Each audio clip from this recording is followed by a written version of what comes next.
I am convinced that this is the secret to life, the secret to abundance, the secret to your happiness. And if you get this, I guarantee it will change everything. And that is learning to live and indulge in the present moment. And before you say, Chloe, F off, I've heard this a million times, stick with me because I'm going to give you a practical step-by-step guide on what this actually means and how to connect to the present moment in order to unlock a level of peace, fulfillment, and abundance that you didn't even know existed. And this took me years to get. And so I want to share with you what made it actually finally click for me. I will cover the neuroscience and the manifestation principles. And before we begin, I need you to know that presence is a trainable skill. And when you get it, it will change everything. Your relationships, your money, your health, your creativity, your nervous system. Okay, let's get into it. Starting with part 1, why you are actually suffering. So we live life entirely in the present moment. There is only now. We live one moment to the next. That's all there ever was. But most of us spend the majority of our mental energy either replaying the past or worrying about the future. And the thing about the future is that it doesn't even exist. It lives completely in your imagination. So your brain is constantly generating a fictional story and then reacting to it emotionally if it is happening right now. So your brain has something called the default mode network, and that's the network of the brain that's activated when you're at rest, when you're not doing a task. So what is your brain defaulting to? What is your mind wandering to? So when your default mode network is overactive, which is very, very common in ADHD, trauma, anxiety, you're basically living in a loop of the past and the future that has nothing to do with actually what's in front of you. This is your mind ruminating and wandering, right? You might be having a beautiful cup of coffee, but you could be thinking about how am I going to pay rent? Or I can't believe Sharon said that to me last week. But like realistically, right now you're sitting and you're having a beautiful cup of coffee and you're totally fine in this present moment. So that's a default mode network at play. And so when you are looping, it's actually that looping that's creating the suffering in your life. The thinking about the circumstances is what is creating the problem, not the circumstance itself. So everything in life that happens is completely neutral. It's the stories we tell ourselves that make it something that's good or bad or a problem. And so 95, maybe even 99% of the time, our problems are self-inflicted. So imagine you get fired from your job.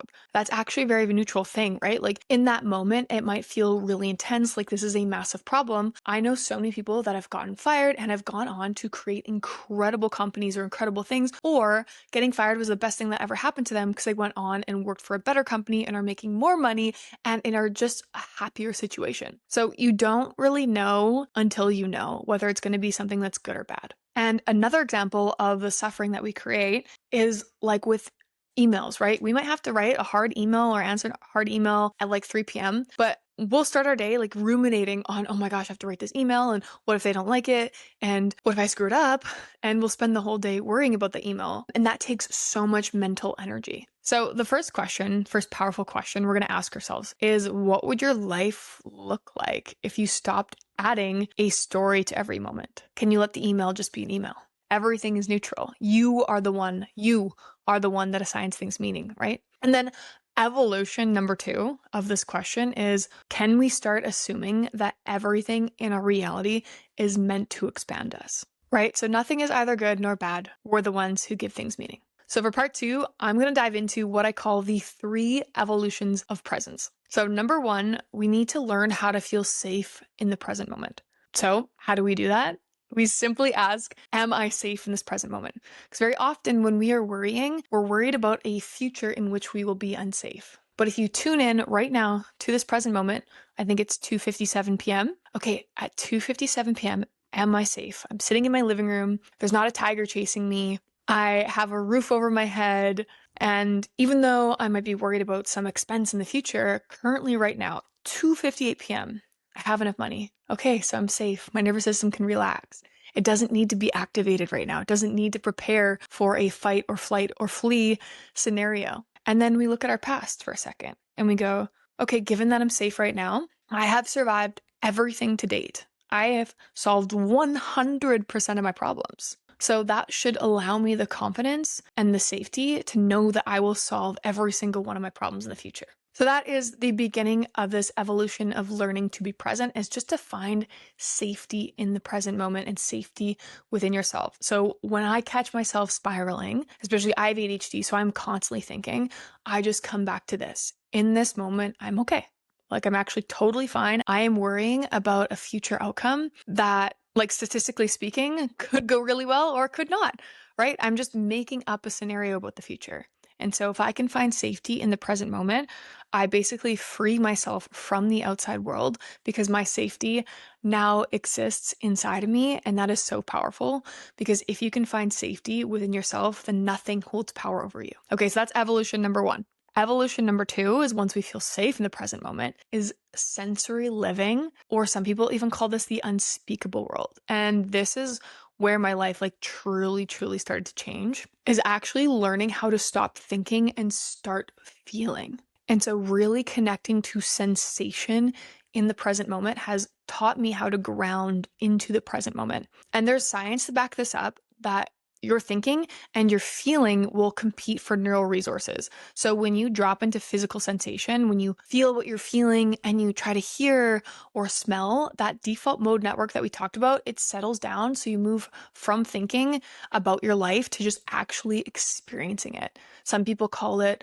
loving awareness. I really like that. I think that's really beautiful, of just being aware of what's around you. So very often when we are thinking, we identify with our thoughts in our mind and we think, oh, these thoughts are who I am. And that's not actually true. We are the observer of our thoughts. We are the light that exists behind all of that. There is this really beautiful song that I found with Alan Watts, and he calls it the unspeakable world. So instead of walking around and thinking about what you're seeing, right? That's a leaf. Oh, that's a green leaf. Like, what if you were just to see it and experience it? And when we start to experience the world as just pure conscious awareness, our nervous system calms down and we are in the present moment, and you realize that there's just so much beauty and abundance here. So here's what this looks like for me in action. A really good example of this is on my walks, I try to enter the unspeakable world.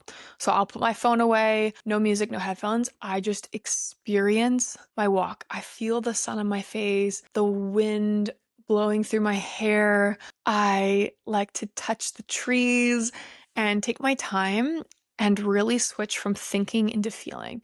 And this is hard sometimes. And there are also times where thinking is helpful and beneficial, but we need to tone it down a lot. I think too many of us are spending way too much time in the thinking mind. And so how we get out of it is the sensory living, is connecting to the present moment. Even when I'm washing the dishes, right? When I'm washing the dishes, I try to connect to the feeling of my hands and the smell of the soap and find bliss in that moment. And it's really peaceful and beautiful. And so that does lead us to evolution number 3, the abundance that exists in right now. Let me share with you where I went wrong in my life with abundance. I used to chase abundance from this place of lack, from stress, fear, scarcity, feeling like I needed to achieve my way into safety, into happiness, into fulfillment. And when you are operating from this place, you are in survival mode. And so when you're in survival mode, you have this thing in your brain called the reticular activating system.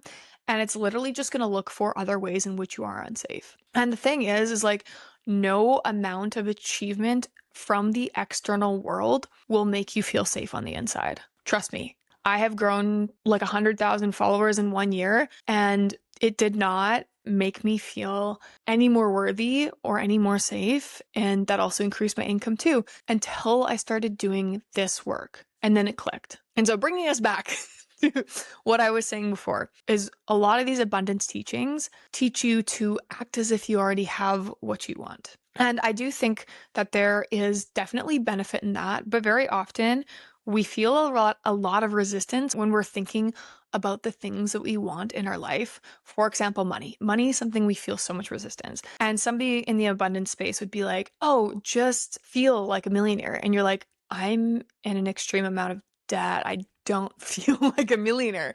How do I get there, right? So instead of connecting to the abundance of already having what you want, the trick is to connect to the abundance in the present moment, is to get into your senses, is to find safety in the present moment, and then Connect to the abundance that exists all around you. Okay, in this present moment, maybe I'm looking at nature and, oh, nature's so abundant. Or maybe I'm sipping my coffee in the sun in the morning and I'm like, this moment is so abundant. And what the word abundant means is it comes from the word abundantia in Latin, which means overflowing.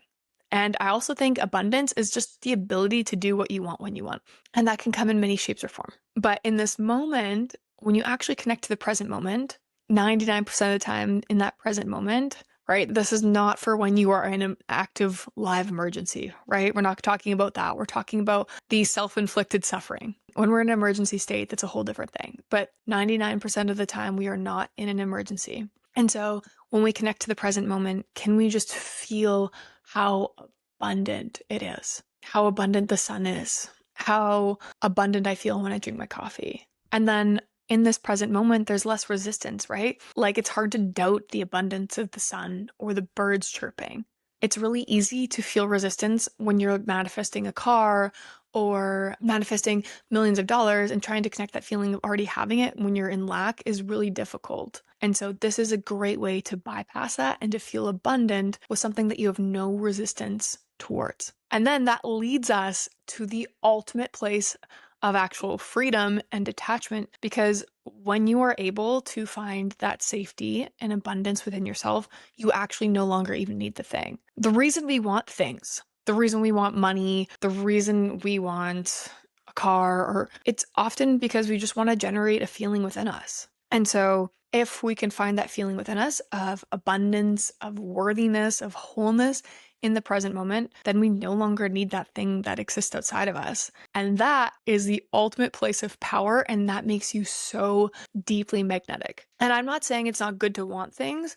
It's want everything but need nothing. And if you don't need anything to feel valid, wow, does your world ever open up? Because it takes the pressure off of things, it takes all of the stress away, and you're like, oh my God, I'm good. Like in every single moment, I can connect to this place of bliss, of peace, and realize that like I am okay. You don't need anything outside of you. Everything you want, everything you're looking for is on the inside. And you can find that in the beauty of the present moment.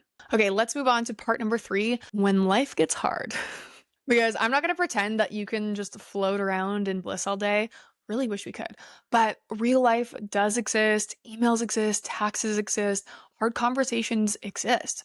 And so presence doesn't mean avoiding your life. It just means showing up for it fully. And as I said before, is the suffering doesn't come from the task. It comes from the mental rehearsal of the task, or the ruminating after we've done it, or the labeling that we put on something, right? Like I've got to do my taxes this week. And I caught myself labeling it, being like, oh my God, this is going to be so hard, so boring. And then I'm thinking about it. Oh, I have to do my taxes. Oh, I don't want to do my taxes. And I'm like, I've just created so much suffering where I can schedule my taxes in on Thursday. It's Sunday and I'm already thinking about it. I can schedule my taxes for Thursday, and then I will address that on Thursday. I will sit down and I do my taxes and I'll be completely present for it. And by not thinking about it and then being in the present moment, I'm eliminating so much suffering. And when I get there, I will do it. So there is a time to plan. There is a time to take action. And it's really just strengthening the discernment of like, okay, is worrying and thinking about this thing helpful and beneficial right now? Just ask, okay, is me thinking about my taxes helpful right now? Because there might be a moment where I'm like, oh, I have to do my taxes on Thursday. Okay, I'm going to schedule this into my calendar, and that's going to be my time to work on it. And so I just needed to take a moment to make sure that I don't forget to do my taxes. And then the thinking is done, right? Like I've taken my moment to think about it, to solve the problem, and then I can move on from it. And so the suffering is really created in the rumination and the overthinking. And the solution to that is coming back into the present moment, is asking, am I safe right here, right now? How can I get out of my head and into my body and sense and feel the world around me? And then can I find the abundance in that present moment? And if you do this in your work, right, like multitasking is a lie. So if you are so present and abundant with the writing that you're doing, when you are recording content, when you are having conversations with people, like people feel that. That is so powerful. That like deep presence is powerful. And so that is a tool that we can strengthen and we can wield. And so the last thing I will say on all of this is everything I just went through is really difficult if you are dysregulated. And so before doing all of this, it's important to have a few somatic tools so that when you are in this place of like anxiety, stress, fight or flight, you can easily bring yourself back down to baseline so that then you can tap into the present moment. Because it is really hard when you are activated, when you are here to feel the wind on your face, right? To feel the sun on your face or to feel abundance because your body's like, no, I need to survive right now. So I don't care about any of that. I don't care about anything other than running away or preparing for an attack, right? And so that's where it's really important to have one or two tools that you can use to bring you back into the present moment. And for me, that's usually breath work or EFT tapping. So the order is regulation first, then presence, then expansion. And finally, I want to leave you with something. So Alan Watts said, you have to stop thinking to find out what life is about. And the moment you do, you come into immediate contact with the unspoken world. The most ordinary sights, the most ordinary sounds and smells, the textures of the shadows on the floor in front of you. This is it. This is what you've been looking for all along. Not in achievement, not in relationship, not in financial prosperity, and not in some future version. It all exists right here, right now. There is so much magic that you can find in the mundane, in the everyday moments. And if you can keep coming back to that on a regular basis, you will set yourself free. You'll be able to find joy and happiness and fulfillment everywhere you go and no matter what happens. And that is the ultimate power in life. And just remember that this is a muscle and it will get stronger and stronger every single day with practice. Thank you for watching, and go savor the present moment. Go soak it up and let me know in the comments how this video helped you. And please, as always, like and subscribe. Thank you for your love, time, and attention. I'll see you on the next one.